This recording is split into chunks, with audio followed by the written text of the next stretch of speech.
GeM TV நேயர்களுக்கு அன்பு வணக்கங்களை சொல்லிக்கொண்டு வழக்கம் போல் விநாயகப் பெருமானை வணங்கி முழுமுதற் கடவுள் விநாயகப் பெருமானை வணங்கி இன்றைய 12 ராசிகளுக்கான பலன்களை காணலாம்.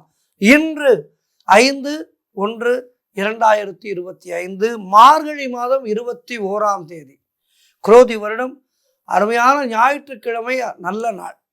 இன்றைய ஆதிக்க கிரகம் சூரிய பகவான். இன்று நாம் வழிபட வேண்டிய தெய்வம் சூரிய பகவானை வழிபட வேண்டிய நாள். இன்றைய நாள் கண்ணுக்கு தெரிந்த தெய்வம் சூரிய பகவான்.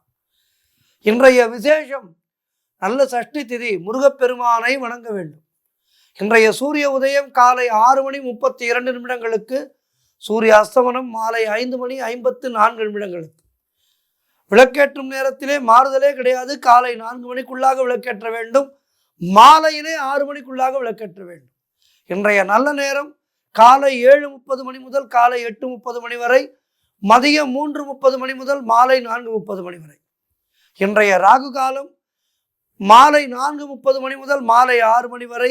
இன்றைய யமகண்டம் மதியம் 12 முதல் மதியம் 1:30 வரை. இன்றைய குளிகை நேரம் மதியம் 3 முதல் மாலை 4:30 வரை. இன்றைய சுபகோரை குருகோரை நேரம் காலை 11 முதல் மதியம் 12 வரை. இன்றைய நட்சத்திரம் இன்று இரவு 9:28 வரை பூரட்டாதி, அதன் பின்பு உத்திரட்டாதி நட்சத்திரம். இன்றைய திதி இன்று இரவு 9:11 வரை வளர்பிறை சஷ்டி, அதன் பின்பு சப்தமி திதி வருகின்றது. இன்றைய சந்திராட்டம நட்சத்திரம் ஆயில்ய நட்சத்திரத்துக்கு சந்திராட்டமம் இருக்கின்றது, கவனமாக இருக்க வேண்டும். அடுத்து நாம் காண இருப்பது 12 ராசிகளுக்கான பலன்களை. வாருங்கள் காண.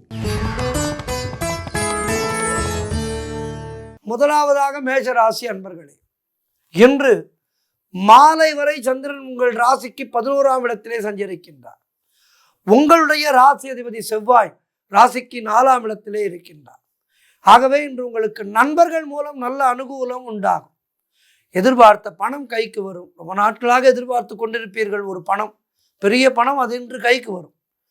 பொருளாதாரத்திலே நல்ல வளர்ச்சி உண்டாகும். காரிய தடைகள் விலகும். உடல் ஆரோக்கியத்திலே நல்ல முன்னேற்றம் உண்டாகும். வீடு வண்டி வாகன மாற்றம் ஏற்படும். குழந்தைகளால் பெருமை அடைவீர்கள். எடுக்கும் முயற்சிகள் எல்லாம் வெற்றியை தரும். குடும்ப ஒற்றுமை அதிகரிக்கும். சுபகாரியங்கள் நடக்கக்கூடிய அற்புதமான நாள். தொழிலிலே நல்ல முன்னேற்றம் உண்டாகும். சிலருக்கு புதிய வேலை வாய்ப்புகள் ஏற்படும். உழைப்புக்கு ஏற்ற ஊதியம் கிடைக்கின்ற நாள். வேலை இல்லாதவர்களுக்கு நல்ல வேலை கிடைக்கும். இத்தனை நாட்களாக படித்த படிப்புக்கு வேலை கிடைக்கவில்லையே என்று கவலைப்பட்டு கொண்டிருந்தவர்களுக்கெல்லாம் இன்றைய நாளிலே முயற்சி செய்தால் நிச்சயமாக வேலை கிடைக்கும். ஆகவே முயற்சிகளை தொடங்குங்கள். முயற்சி உடையார் இகழ்ச்சி அடையார். ஆகவே இதுநாள் வரை தோல்விகள் ஏற்பட்டிருந்தாலும் இன்றைய நாளிலே முயற்சிகளை தொடங்குங்கள். வெற்றி நிச்சயம். வாழ்த்துக்கள். அடுத்ததாக ரிஷபராசி அன்பர்களே, இன்று மாலை வரை சந்திரன் உங்கள் ராசிக்கு 10ஆம் இடத்திலே சஞ்சரிக்கின்றார். உங்களுடைய ராசி அதிபதி சுக்கிரன் ராசிக்கு 10ஆம் இடத்திலே இருக்கின்றார். ஆகவே இன்று தொழிலிலே நல்ல முன்னேற்றம் உண்டாகும். நீங்கள் அலுவலகத்திலே வேலை பார்ப்பவராக இருந்தால் அதிலே உங்களுக்கு பதவியிலே ஏற்றம் வரும். அல்லது சுய தொழில் செய்பவராக இருந்தால் உங்களுடைய தொழிலிலே உங்களுக்கு நல்ல முன்னேற்றம் ஏற்படும். நல்ல லாபம் கிடைக்கும். தொழிலை விரிவுபடுத்துவீர்கள். உங்களுடைய முயற்சிகள் அனைத்தும் வெற்றியை தரக்கூடிய அற்புதமான நாள். புதிய முயற்சிகள் கைகூடும். கடன் தொல்லைகள் விலகும். திருமணம் சம்பந்தமான சுபகாரிய பேச்சுவார்த்தைகள் இனிதே முடியும். உடல் ஆரோக்கியம் சிறப்பாக இருக்கும். வீடு கட்ட எதிர்பார்த்திருந்த பெரிய தொகை, அதாவது லோன் போன்ற விஷயங்கள் நல்லபடியாக முடியும். அரசு வகையிலே நல்ல ஆதாயம் ஏற்படும். காரிய அனுகூலம் உண்டாகும். உத்தியோக மாற்றம் சிலருக்கு ஏற்படும். அது நல்ல மாற்றமாக இருக்கும். இப்படி உங்களுக்கு இன்றைய நாள் மிக சிறப்பாக இருக்கின்றது. மேலும் சிறப்புகளை பெறுவதற்கு சூரிய பகவானை வணங்குங்கள். ஆதித்ய ஹிருதயம் கேட்க வேண்டும். 12 ராசியினருமே இன்றைய நாளிலே ஆதித்ய ஹிருதயம் ஸ்தோத்திரத்தை கேட்க வேண்டும். ஆதித்ய ஹிருதயம் ஸ்தோத்திரம் கேட்க வேண்டும். சொல்ல தெரிந்தால் சொல்ல வேண்டும். அத்யஸ்ரீ ஆதித்ய ஹிருதய ஸ்தோத்திர மகாமந்திரஸ்ய அகஸ்தியோ பகவான் ரிஷிகி அனுட்டு சந்தக என்ற இந்த ஆதித்ய ஹிருதயம் ஸ்தோத்திரத்தை சொன்னால் நம்முடைய மூச்சு பயிற்சியானது மிக சிறப்பாக இருக்கும். சமஸ்கிருத மந்திரங்கள் நல்ல சப்தமாக சொல்ல சொல்ல நம்முடைய மூச்சு குழாயானது திறம்பட வேலை செய்யும். நீங்கள் நன்றாக பாருங்கள். 80 வயது 90 வயது ஆன தினந்தோறும் சந்தியாவந்தனம், திரிகால சந்தியாவந்தனம் செய்கின்ற பிராமணர்கள் பார்த்தீர்களானால் நல்ல ஆரோக்கியத்தோடு இருப்பார்கள். காரணம், இந்த மூச்சு பயிற்சி, சந்தியாவந்தனம் என்று சொல்லப்படுகின்ற இந்த மூச்சு பயிற்சியானது நல்ல ஒரு உடல் ஆரோக்கியத்தை கொடுக்கக்கூடியது. சந்தியாவந்தனம் என்பது ஏதோ பிராமணர்களுக்கு மட்டும் உரியது அல்ல. அது எல்லா 4 வர்ணத்தினரும் சந்தியாவந்தனம் செய்யலாம். ஆகவே சந்தியாவந்தனத்தை பழகி செய்பவர்களுக்கு உடல் ஆரோக்கியம் சிறப்பாக இருக்கும். மூச்சு பயிற்சிக்கான அற்புதமான ஒரு விஷயம் இந்த சந்தியாவந்தனம். ஆகவே இன்றைய நாளிலே உங்களுக்கு எல்லா வகையிலும் சிறப்பாக இருக்கின்றது. குலதெய்வ வழிபாடு செய்வீர்கள். அலுவலகத்திலே புதிய வாய்ப்புகள் வெற்றியை தரும். அடுத்ததாக மிதுன ராசி அன்பர்களே, இன்று சந்திரன் உங்கள் ராசிக்கு 9ஆம் இடத்திலே சஞ்சரிக்கின்றார். உங்களுடைய ராசி அதிபதி புதன் ராசிக்கு 7ஆம் இடத்திலே இருக்கின்றார். ஆகவே இன்று உங்களுக்கு எல்லா விதமான பாக்கியங்களும் கிடைக்கக்கூடிய அற்புதமான நாள். புதிதாக வீடு வாங்க வேண்டுமா? இன்றைய நாளிலே முயற்சி செய்யுங்கள், கிடைக்கும். புதிதாக பூமி, அதாவது ஃபார்ம், இது போன்று வாங்க வேண்டுமா? இன்றைய நாளிலே முயற்சி செய்யுங்கள், நடக்கும். புதியதாக தொழில் தொடங்க இருக்கின்றீர்களா? இன்றைய நாளிலே முழு முயற்சியை தொடங்குங்கள், நல்லபடியாக நடக்கும். ஆகவே இன்றைய நாளிலே உங்களுடைய முயற்சிகள் எல்லாம் வெற்றியை பெறுகின்ற நாள். நல்ல முயற்சிகளை தொடங்குங்கள். கடன் தொல்லைகள் முற்றிலுமாக விலகும். நண்பர்கள் மூலம் எதிர்பார்த்த உதவிகள் கிடைக்கும். சிலருக்கு தந்தை உறவு வழியிலே நல்ல அனுகூலம் உண்டாகும். சிலருக்கு புதிய வேலை வாய்ப்புகள் ஏற்படும். வியாபாரத்திலே நல்ல வளர்ச்சி உண்டாகும். திருமணம் போன்ற சுபகாரிய பேச்சுவார்த்தைகள் இனிதே முடிகின்றன. பதவி உயர்வு, வேலை மாற்றம் சிலருக்கு ஏற்படும். பொருள் வரவு, தனலாபம் அதிகரிக்கின்ற நாள். திடீர் அதிர்ஷ்டம் சிலருக்கு கிடைக்கும். தன வரவு உண்டாகும். கணவன் மனைவிடையே நல்ல ஒற்றுமை ஏற்படும். சுபகாரியங்கள் நடைபெறக்கூடிய அற்புதமான நாள். கூட்டு தொழிலிலே நல்ல லாபங்கள் வரக்கூடிய நாள். எல்லா வகையிலும் இன்றைய நாள் உங்களுக்கு மிக சிறப்பாக இருக்கின்றது. பெருமாளை வணங்குங்கள், ஏற்றம் பெறுங்கள், வாழ்த்துக்கள். அடுத்ததாக கடகராசி அன்பர்களே, இன்று மாலை வரை சந்திரன் உங்கள் ராசிக்கு 8ஆம் இடத்திலே இருக்கின்றார். இன்று நாள் முழுவதும் சந்திராஷ்டமம் இருக்கின்றது. ஆகவே தேவையில்லாத பயத்தை உதறி தள்ளுங்கள். மனதை நிர்மலமாக வைத்துக் கொள்ளுங்கள். மனதை சாந்தமாக வைத்துக் கொள்ளுங்கள். அதற்கு என்ன உபாயம்? ராமநாமத்தை ஜபித்துக் கொண்டிருங்கள். ராமநாமத்தை ஜபித்துக் கொண்டிருங்கள். அனாவசியமாக யாரோடும் பேசாதீர்கள்.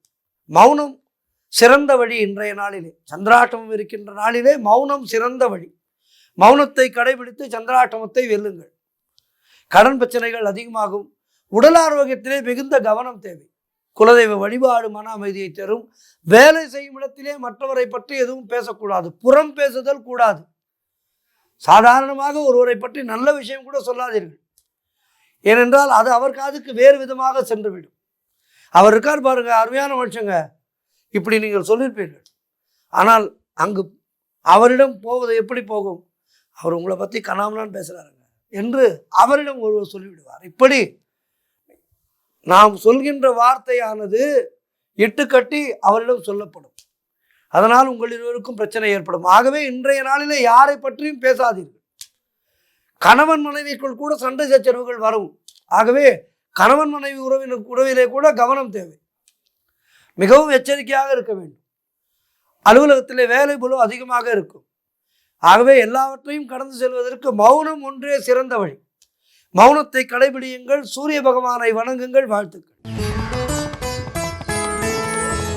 அடுத்ததாக சிம்ம ராசி அன்பர்களே, இன்று மாலை வரை சந்திரன் உங்கள் ராசிக்கு 7ஆம் இடத்திலே இருக்கின்றார். உங்களுடைய ராசி அதிபதி சூரியன் ராசிக்கு 5ஆம் இடத்திலே இருக்கின்றார். ஆகவே இன்று உங்களுக்கு பூர்வீக சொத்திலே இருந்து உங்களுக்கு வரவேண்டிய பணமானது வந்து சேரும். வழக்கு நடந்து கொண்டிருந்தால் உங்கள் பக்கம் சாதகமான தீர்ப்பு வருவதற்கு வாய்ப்பு இருக்கின்றது. அதே போல் திருமண வயதிலே இருப்பவர்களுக்கு திருமணம் நிச்சயமாக வாய்ப்பு இருக்கின்றது. திருமண பேச்சுவார்த்தைகளை தொடங்குங்கள், வெற்றி கிடைக்கும். கெட்டி மேளம் விரைவிலே கொட்டும். கூட்டு தொழிலிலே நல்ல லாபம் உண்டாகின்றன. உறவினர்களோடு இருந்து வந்த மன வருத்தங்கள் எல்லாம் தீரும். அலுவலகத்திலே இருந்து வந்த நெருக்கடிகள் குறையும். கடன் பிரச்சனைகள் முற்றிலுமாக தீரும். புதிய முயற்சிகள் வெற்றியை தருகின்றன. பொருளாதாரம் திருப்திகரமாக இருக்கும். பிள்ளைகளால் பெருமை ஏற்படும். வாழ்க்கை துணையால் நல்ல மகிழ்ச்சி உண்டாகும். நண்பர்கள் மூலம் அனுகூலம் உண்டாகும். சிலருக்கு வீடு வண்டி வாகன மாற்றம் உண்டாகும். எல்லா வகையிலும் இன்றைய நாள் மிக சிறப்பான நாள். சூரிய பகவானை வணங்குங்கள். வாழ்த்துக்கள். அடுத்ததாக கன்னி ராசி அன்பர்களே, இன்று மாலை வரை சந்திரன் உங்கள் ராசிக்கு 6ஆம் இடத்திலே இருக்கின்றார். உங்கள் ராசி அதிபதி புதன் ராசிக்கு 4ஆம் இடத்திலே இருக்கின்றார். ஆகவே ஒரு சிலருக்கு வேலை மாற்றம் உண்டாகலாம். பொருளாதாரம் திருப்திகரமாக இருக்கும். உடல் ஆரோக்கியத்திலே கவனம் தேவை. தேவையில்லாமல் மற்றவர்களுடைய விஷயங்களிலே தலையிடக்கூடாது. யாருக்கும் கருத்து சொல்லாதீர்கள். மேலதிகாரிகளால் நெருக்கடிகள் உண்டாகும். குலதெய்வ வழிபாடு வெற்றியை தரும். வீண் வாக்குவாதங்களை தவிர்க்க வேண்டும். செய்யும் செயலிலே மிகுந்த கவனம் தேவை. பொருளாதாரம் நெருக்கடியாக இருக்கின்றது. உத்தியோக உயர்வு, பணி உயர்வு போன்றவை கிடைக்கும். வேலை இல்லாதவர்களுக்கு நல்ல வேலை கிடைக்கும். தொழிலிலே புதிய முதலீடுகளை முற்றிலுமாக தவிர்க்க வேண்டிய நாள். புதிதாக கடன் வாங்காதீர்கள். நீங்களும் கடன் கொடுக்காதீர்கள். கணவன் மனைவிக்குள் சண்டை சச்சரவுகள் வந்து செல்லும். ஆகவே மிகுந்த கவனத்தோடு இன்றைய நாளை நீங்கள் கடந்து செல்ல வேண்டும். அதற்கு என்ன செய்ய வேண்டும்? ஆதித்ய பகவானை வணங்க வேண்டும். சூரியனை வணங்குங்கள். வாழ்த்துக்கள். அடுத்ததாக துலாம் ராசி அன்பர்களே, இன்று மாலை வரை சந்திரன் உங்கள் ராசிக்கு 5ஆம் இடத்திலே இருக்கின்றார். உங்களுடைய ராசி அதிபதி சுக்கிரன் ராசிக்கு 5ஆம் இடத்திலே இருக்கின்றார். இன்று முன்னோர்களுடைய சொத்திலே இருந்து உங்களுக்கு வரவேண்டிய பணம் கைக்கு வரும். சிலருக்கு குழந்தை பாக்கியம் உண்டாகும். உறவினர்களோடு இருந்து வந்த மன வருத்தங்கள் எல்லாம் தீருகின்ற நாள் இன்றைய நாள். வேலையிலே உங்களுக்கு எதிர்பார்த்த இடமாற்றம் ஏற்படும். நல்ல பெரிய பதவியிலே அமர்வீர்கள். வெளியூர் பயணங்கள் வெற்றியை தரும். உடல் ஆரோக்கியம் திருப்திகரமாக இருக்கும். தொழில் மற்றும் வியாபாரத்திலே நல்ல முன்னேற்றம் ஏற்படும். காரிய தடைகள் விலகி நீங்கள் எடுக்கும் முயற்சிகள் அனைத்தும் வெற்றியை தரும். மனம் மிகவும் உற்சாகமாக காணப்படக்கூடிய அற்புதமான நாள். பொருளாதாரம் திருப்திகரமாக இருக்கும். தொட்டதெல்லாம் பொன்னாக கூடிய அற்புதமான நாள். வாழ்க்கை துணையால் நல்ல மகிழ்ச்சி உண்டாகும். எல்லா வகையிலும் இன்றைய நாள் மிக சிறப்பாக இருக்கின்றது. ஆதித்ய பகவானை வணங்குங்கள். வாழ்த்துக்கள். அடுத்ததாக விருச்சிக ராசி அன்பர்களே, இன்று மாலை வரை சந்திரன் உங்கள் ராசிக்கு 4ஆம் இடத்திலே இருக்கின்றார். உங்களுடைய ராசி அதிபதி செவ்வாய் ராசிக்கு 9ஆம் இடத்திலே இருக்கின்றார். ஆகவே இன்று என்ன நடக்கும்? தாய் வழி வகையிலே சொத்துக்கள் கைக்கு வரும். நீங்கள் நினைத்தது அனைத்தும் நல்லபடியாக நடக்கக்கூடிய அற்புதமான நாள். உத்தியோகத்திலே சம்பள உயர்வு, பதவி உயர்வு, இடமாற்றம் போன்றவை சிலருக்கு ஏற்படும். திருமண பேச்சுவார்த்தைகள் சுபமாக முடியும். நண்பர்கள் மற்றும் உறவினர்களால் நல்ல ஆதாயம் உண்டாகும். உங்களுடைய முயற்சிகள் அனைத்தும் வெற்றியை பெறுகின்ற அற்புதமான நாள். வீடு வண்டி வாகன யோகம் உண்டாகும். குலதெய்வ வழிபாடு அனுகூலத்தை தரும். முன்னோர்களுடைய ஆசீர்வாதம் பரிபூர்ணமாக கிடைக்கின்ற நாள். தொழிலிலே நல்ல வளர்ச்சி ஏற்படும். கணவன் மனைவியிடையே நல்ல ஒற்றுமை ஏற்படும். பணப்பற்றாக்குறைகள் தீரும். குழந்தைகளால் நல்ல மகிழ்ச்சி உண்டாகும். வீட்டிலே சுபகாரியங்கள் நடைபெறக்கூடிய அற்புதமான நேரம் வந்தாயிற்று. ஆகவே சுபகாரியங்களுக்கான பேச்சுவார்த்தைகளை தொடங்குங்கள். வெற்றி கிடைக்கும். எல்லா வகையிலும் இன்றைய நாள் மிக சிறப்பாக இருக்கின்றது. முயற்சிகளை தொடங்குங்கள். வெற்றிகளை இறைவன் தருவார். இன்றைய நாளிலே நீங்கள் ஆதித்ய பகவானை வணங்கி மேலும் வளம் காணுங்கள். வாழ்த்துக்கள். அடுத்ததாக தனுசு ராசி அன்பர்களே, இன்று மாலை வரை சந்திரன் உங்கள் ராசிக்கு 3ஆம் இடத்திலே இருக்கின்றார். உங்களுடைய ராசி அதிபதி குரு ராசிக்கு 6ஆம் இடத்திலே இருக்கின்றார். ஆகவே இன்று புதிய முயற்சிகள் கைகூடும். வேலை இல்லாதவர்களுக்கு நல்ல வேலை கிடைக்கும். கணவன் மனைவிடையே நல்ல ஒற்றுமை அதிகரிக்கும். தொழில் மற்றும் வியாபாரத்திலே நல்ல லாபம் வரும். நீண்ட நாட்களாக எதிர்பார்த்த காரியம் ஒன்று இன்று நல்லபடியாக நடக்கும். கடன் பிரச்சனைகள் தீரும். பொருள் வரவு தன லாபம் அதிகரிக்கின்றன. திடீர் அதிர்ஷ்டம் சிலருக்கு ஏற்படும். தந்தை உறவு வழியிலே நல்ல அனுகூலம் உண்டாகும். தொழில் மற்றும் வியாபாரத்திலே நல்ல வளர்ச்சி உண்டாகும். திருமணம் சம்பந்தமான சுபகாரிய பேச்சுவார்த்தைகள் இனிதே முடிகின்றன. உடல் ஆரோக்கியத்திலே நல்ல முன்னேற்றம் ஏற்படும். நண்பர்கள் மூலம் எதிர்பார்த்த உதவிகள் கிடைக்கும். வேலையிலே இருந்து வந்த பிரச்சனைகள் எல்லாம் சரியாகின்றன. ஆக இன்றைய நாளிலே உங்களுக்கு ஏற்றமும் மாற்றமும் சந்தோஷமும் கிடைக்கின்ற நாளாக இருக்கின்றது. ஆகவே இன்றைய நாளை மிக சிறப்பான முறையிலே கொண்டாடுங்கள். சூரிய பகவானை வணங்குங்கள். வாழ்த்துக்கள். அடுத்ததாக மகர ராசி அன்பர்களே, இன்று மாலை வரை சந்திரன் உங்கள் ராசிக்கு 2ஆம் இடத்திலே இருக்கின்றார். உங்களுடைய ராசி அதிபதி சனி ராசிக்கு 2ஆம் இடத்திலே இருக்கின்றார். ஆகவே இன்று சிலருக்கு திருமணம் சம்பந்தமான சுபகாரிய பேச்சுவார்த்தைகள் இனிதே முடியும். உறவினர்களோடு இருந்து வந்த மன வருத்தங்கள் எல்லாம் தீருகின்றன. தொழில் மற்றும் வியாபாரத்திலே நல்ல முன்னேற்றம் உண்டாகும். அலுவலகத்திலே இருந்து வந்த நெருக்கடிகள் குறையும். வேலை இல்லாதவர்களுக்கு நல்ல வேலை கிடைக்கும். பொருளாதாரம் திருப்திகரமாக இருக்கும். பிள்ளைகளால் பெருமை ஏற்படும். வாழ்க்கை துணையால் நல்ல மகிழ்ச்சி உண்டாகும். காரிய வெற்றிகள் உண்டாகும். குலதெய்வ வழிபாடு வெற்றியை தரும். மனம் மிகவும் சந்தோஷமாக இருக்கும். சிலருக்கு வீடு, வண்டி, வாகன மாற்றம் ஏற்படும். கூட்டு தொழிலிலே நல்ல லாபம் ஏற்படும். எதிர்பார்த்த பணியிட மாற்றம் கிடைக்கும். எல்லா வகையிலும் இன்றைய நாள் மகர ராசினருக்கு சிறப்பாக இருக்கின்றது. ஆதித்ய பகவானை வணங்குங்கள். வாழ்த்துக்கள். அடுத்ததாக கும்பராசி அன்பர்களே, இன்று மாலை வரை சந்திரன் உங்கள் ராசியிலேயே இருக்கின்றார். உங்களுடைய ராசி அதிபதி சனி ராசியிலேயே இருக்கின்றார். ஆகவே இன்று உங்களுக்கு மனம் மிகவும் சந்தோஷமாக இருக்கும். அலுவலகத்திலே புதிய பொறுப்புகள் வேலை பளுவை ஏற்படுத்தும். உடல் ஆரோக்கியம் திருப்திகரமாக இருக்கும். வெளியூர் பயணங்கள் வெற்றியை தரும். பண வரவு அதிகரிக்கின்ற நாள். பொருளாதாரம் மிகவும் திருப்திகரமாக இருக்கும். நீங்கள் எடுக்கும் முயற்சிகள் எல்லாம் வெற்றியை தருகின்ற அற்புதமான நாள். கடன் பிரச்சனைகள் தீரும். வேலை இல்லாதவர்களுக்கு நல்ல வேலை கிடைக்கும். படித்துவிட்டு வெகு நாட்களாக வேலை இல்லாமல் அலைந்து கொண்டிருப்பவர்களுக்கு ஒரு இடத்திலே போய் நிரந்தரமான உத்தியோகம் கிடைத்துவிடும். நல்ல இடத்திலே அமர்ந்து விடுவீர்கள். உத்தியோகத்திலே நண்பர்கள் மூலம் அனுகூலம் உண்டாகும். தொழில் மற்றும் வியாபாரத்திலே முன்னேற்றம் உண்டு. காரிய தடைகள் விலகி நீங்கள் எடுக்கும் முயற்சிகள் எல்லாம் வெற்றியை பெறுகின்ற அற்புதமான நாள் கும்பராசினருக்கு. இன்றைய நாளிலே ஆதித்ய பகவானை வணங்குங்கள். வாழ்த்துக்கள். அடுத்ததாக 12 ராசிகளிலே இறுதியான ராசி மீன ராசி. இன்று மாலை வரை சந்திரன் உங்கள் ராசிக்கு 12ஆம் இடத்திலே சஞ்சரிக்கின்றார். உங்களுடைய ராசி அதிபதி குரு ராசிக்கு 3ஆம் இடத்திலே இருக்கின்றார். என்ன சார் நடக்கும் அதனால என்றால், இன்று வெளிநாடு செல்லும் பாக்கியம் உண்டாகும். வெளிநாடு செல்வதற்கு பாஸ்போர்ட் அப்ளை செய்திருந்தீர்கள் என்றால், விசா அப்ளை செய்திருந்தீர்கள் என்றால், இன்றைய நாளிலே உங்களுக்கு பாஸ்போர்ட், விசா போன்றவை கிடைக்க வாய்ப்பு இருக்கின்றது. தொழில் சம்பந்தமாக புதிய கடன் எதுவும் இன்றைய நாளிலே வாங்கக்கூடாது. தேவையில்லாமல் மற்றவருடைய விஷயங்களிலே தலையிடக்கூடாது. குலதெய்வ வழிபாடு வெற்றியை தரும். வீண் வாக்குவாதங்களை தவிர்க்க வேண்டிய சிலருக்கு வீண் விரயங்கள் உண்டாகலாம். ஆகவே கவனமாக இருங்கள். காரிய அனுகூலம் உண்டாகும். மேலதிகாரிகளால் நெருக்கடிகள் உண்டாகலாம். பொருளாதாரம் சற்று நெருக்கடியாகத்தான் இருக்கின்றது. நண்பர்கள் மூலம் நல்ல அனுகூலம் உண்டாகும். சிலருக்கு உத்தியோக உயர்வு, பணியிட மாற்றம் போன்றவை ஏற்படும். உடல் ஆரோக்கியத்திலே எச்சரிக்கையாக இருக்க வேண்டும். சுப செலவுகள் உண்டாகின்ற நாள் இன்றைய நாள். அலுவலகத்திலே வேலை பளு அதிகமாக இருக்கும். ஆகவே இன்றைய நாளிலே நீங்கள் மௌனத்தை அதிகம் கடைபிடியுங்கள். சூரிய பகவானை வணங்குங்கள். தியானம் பழகுங்கள். தியானம் பழக பழக உங்களுடைய மனமும் சரி, உடல்நிலையும் சரி, ஒரு நல்ல ஒரு நிரந்தரமான ஒரு இடத்திற்கு வரும். ஆகவே ஆதித்ய பகவானை வணங்குங்கள். 12 ராசிக்காரர்களும் இன்றைய நாளிலே வாழ்த்துக்கள்.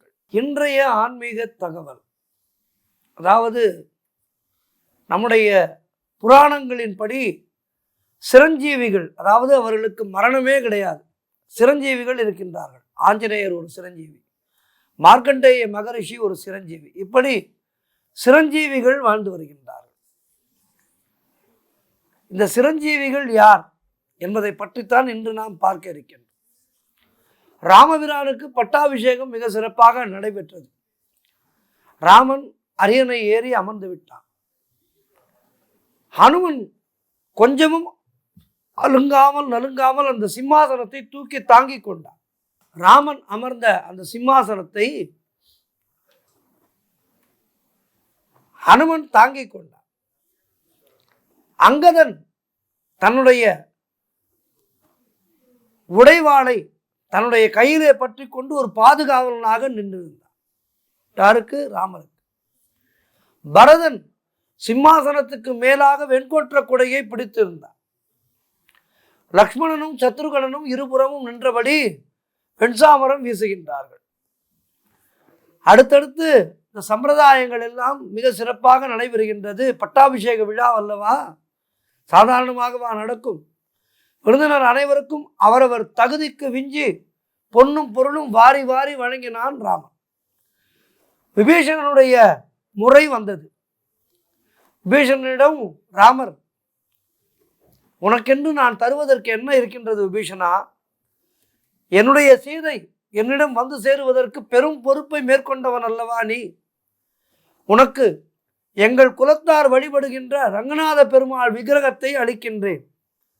அதோடு நீ என்றென்றும் சிரஞ்சீவியாக வாழ வரமும் அளிக்கின்றேன் என்று ஒரு மிகப்பெரிய வரத்தை அளித்தார் ராமபிரான் விபீஷணனுக்கு. விபீஷணன் மிகுந்த அடக்கத்தோடு அந்த பெருமையை ஏற்றுக்கொண்டான். விபீஷணன். ஆனால் உடன் இருந்த சீதை திடுக்கிட்டார். அவளை பார்த்து சந்தேகமாய் வியந்தான் ராமன். என்ன சீதா என்று அன்பு பொங்க கேட்டார். அசோகவனத்திலே உயிர் விடுத்துக் கொள்ளும் துக்கத்திலே ஆழ்ந்திருந்த என்னை ராம் ராம் என்று தங்கள் நாமம் சொல்லி உயிர்ப்பித்தவன் நம்முடைய ஹனுமான். தங்களை மீண்டும் சந்தித்து விட முடியும் என்று அவன் கொடுத்த நம்பிக்கை ஆனந்தத்தில் அவனை நான் சிரஞ்சீவியாக வாழ்க என்று வாழ்த்திவிட்டேன் என்று தயங்கியபடி சொன்னாள் சீதை. சரி, இதிலே தயங்குவதற்கு என்ன இருக்கின்றது என்றான் ராமன். இப்போது நீங்கள் விபீஷணனை சிரஞ்சீவி என்று வாழ்த்தினீர்கள்.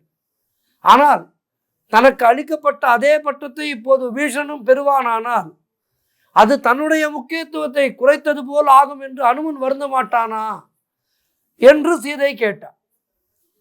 சீதை இப்படி கேட்டவுடன் இதனை புரிந்து கொண்ட ராமன் உடனே பரவசத்திலே கண்மூடி ஆழ்ந்திருந்த அனுமன் அருகே சென்று அவனை மெல்ல தொட்டார். ஆஞ்சநேயா என்று பாசத்தோடு அழைத்தார். பளிச்சென்று கண்மலர்ந்தான் ஆஞ்சநேயன். கூப்பிட்டது ராமன் அல்லவா? உடனடியாக கண் விழித்தார். இப்போது நான் விபீஷணனை சிரஞ்சீவியாக வாழ வாழ்த்திவிட்டேன். மிகுந்த சந்தோஷத்துடன் அதை நான் கவனித்தேன் ஐயனே என்றான் ஆஞ்சநேயன். சந்தோஷமா? அசோகவனத்திலே சீதை உன்னை சிரஞ்சீவி என்று ஆசீர்வதித்தாள் அல்லவா? இப்போது நான் விபீஷணனை அவ்வாறே ஆசீர்வதித்து விட்டேன். இதனால் உனக்கு வருத்தம் இல்லையா என்று ஆஞ்சநேயனிடம் கேட்டார் ராமர். அதோடு நிற்கவில்லை. நீ விபீஷணனை பார்த்து பொறாமைப்படுகின்றாயா என்று துணை கேள்வியையும் கேட்டார். ஆஞ்சநேயன் அவன் ராம பக்தன் அல்லவா? இல்லை ஐயனே, கண்களிலே நீர் பணிக்க சொன்னான் அனுமன். அன்னையோ நீங்களோ இருவரில் யார் ஆசீர்வதித்தாலும் அதற்கு சமமான பலன் உண்டு என்பதை நான் அறிவேன். சிரஞ்சீவி பட்டம் பெறுபவன் நிரந்தரமானவன், அழிவதில்லை. அந்த வகையிலே விபீஷணனும் சிரஞ்சீவி, நானும் சிரஞ்சீவி. நான் என்றென்றும் ராமநாம ஜபத்திலேயே ஆழ்ந்து போகிறவன். அதைவிட யாரேனும் ராமநாமம் சொன்னால் அதை காதுகுளிர கேட்டு இன்புறவே மிகவும் விரும்புகிறேன். எத்தனையோ லட்சம் ஆண்டுகளுக்கு பிறகு இந்த உலகம் முற்றிலுமாக அழிந்து போகக்கூடும். யாருமே உயிர் பிழைத்திருக்க முடியாத சூழ்நிலை கூட உருவாகும். ஆனாலும் அப்போதும் விபீஷணனும் நானும் சிரஞ்சீவிகளாக இருப்போம் இல்லையா என்று கேட்டார். ராமன் அதிசயமாக அனுமனை பார்த்தார். சீதையோ பிரமித்து நின்றார். ஐயனே, நீங்கள் வைகுந்தம் ஏகி விடுவீர்கள். ஆனால் அதற்கு பிறகும் இந்த பிரபஞ்சம் ராமநாமத்தால் தான், ராமநாம பலத்தால் தான் வாழ்ந்தாக வேண்டும். இந்த உலகமே முற்றிலும் அழிந்துவிட்ட நிலையில் நான் மட்டுமே தனித்து விடப்படுபவனானால் என் காதுகுளிர அகமகிழ ராமநாமம் சொல்லி கேட்பதற்கு யாருமே இல்லாமல் போயிடுவார்களே. ஆனால் விபீஷணனும் சிரஞ்சீவி என்பதால் அவன் சொல்ல சொல்ல நான் மெய்மறந்து ராமநாமத்தை கேட்கலாமே, கேட்டு இன்புறலாமே என்று ஆஞ்சநேயன் மிகுந்த மதியுகி என்பதற்கு அவன் இப்படி சொன்னது ஒரு மிகுந்த உதாரணம். இதைவிட பேரு எனக்கு என்ன வேண்டும் ஐயனே? இத்தகைய எதிர்கால தவிப்பிலிருந்து என்னை இப்போதே காத்து விட்டீர்கள். இந்த அன்புக்கு நான் என்ன கைமாறு செய்ய போகிறேன் என்று கண்களிலே அவனுடைய கண்களிலிருந்து நீர் தாரை தாரையாக பெருக்கியபடியே சொன்னான் அனுமான். அவனை அப்படியே ஆற தழுவி கொண்டார் ராமர். எப்படிப்பட்ட குணவான் நீ என்று ராமர் ஆஞ்சநேயனை ஆற தழுவி கொண்டு ஆசீர்வதித்தார். அன்னை சீதாவும் லக்ஷ்மணனும் பரதனும் சத்ருகணனும் ஹனுமனை ஆசீர்வதித்தார்கள். ஆக சிரஞ்சீவி யார் என்பதற்கு ஹனுமன் கொடுத்த இந்த விளக்கமானது அற்புதமானது. ஆகவே இந்த ராம நாமத்தை நாம் குளிர குளிர நம்முடைய வாயால் சொல்ல சொல்ல ஆஞ்சநேயன் நமக்கு எல்லா விதமான வளங்களையும் அருள்வான், நலங்களையும் அருள்வான் என்பதிலே எந்த விதமான ஐயமும் இல்லை. ஆகவே ராம நாமம் சொல்லி அனுதினமும் சொல்லி ஆஞ்சநேயனுடைய கருணையை பெறுவோம், ராமனுடைய கருணையை பெறுவோம். நன்றி.